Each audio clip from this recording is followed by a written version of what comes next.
اللہ تعالیٰ نے کچھ لوگوں کے بارے میں بتایا ہے کہ جو خود بھی دین پر نہیں چلتے، دوسروں کو بھی نہیں چلنے دیتے۔ وَهُمْ يَنْهَوْنَ عَنْهُ وَيَنْأَوْنَ عَنْهُ، دوسروں کو بھی اس سے روکتے ہیں اور خود بھی اس سے دور رہتے ہیں۔ یہاں پہ کانٹیکسٹ جو ہے وہ قرآن ہے، اور قرآن سے اگر ہم ایکسٹینڈ کر لیں تو پورا دین ہے۔ اللہ فرما رہے ہیں کہ وَإِن يُهْلِكُونَ إِلَّا أَنفُسَهُمْ وَمَا يَشْعُرُونَ، وہ صرف اپنی جانوں کو ہلاکت میں ڈال رہے ہیں اور ان کو احساس نہیں ہے۔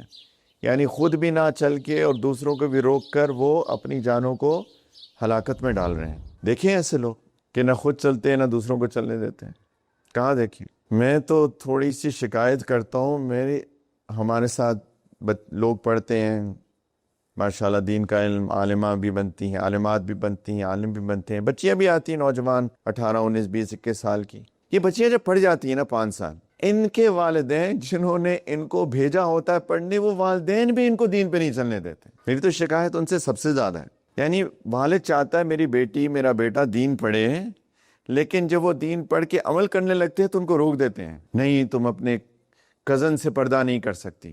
تو وہ نامحرم ہے، جس طرح کوئی بھی سڑک پہ چلتا ہوا نامحرم ہے، وہ اس کا کزن بھی نامحرم ہے۔ وہ کہتے نہیں اس سے نہیں کر سکتی، وہ کہتی ہے کہ بابا میں نے پڑھا ہے کہ یہ نامحرم ہے۔ نہیں تو آپ نے کیوں بھیجا تھا اپنی بچی کو بھائی دین پڑھنے؟ وہ کہتی ہے کہ میری شادی ہوگی تو یہ خرافات نہیں ہوگی، نہ ناچ نہ گانا نہ یہ فنکشنز، نہیں یہ تو ہوگا۔ وہ کہتی ہے میں نے پڑھا ہے کہ یہ خرافات ہیں، یہ تو بیکار چیزیں ہیں، نہیں یہ تو ہوگا، لوگ کیا کہیں گے؟ تو بھائی آپ نے کیوں پڑھنے بھیجا اپنے بچی کو؟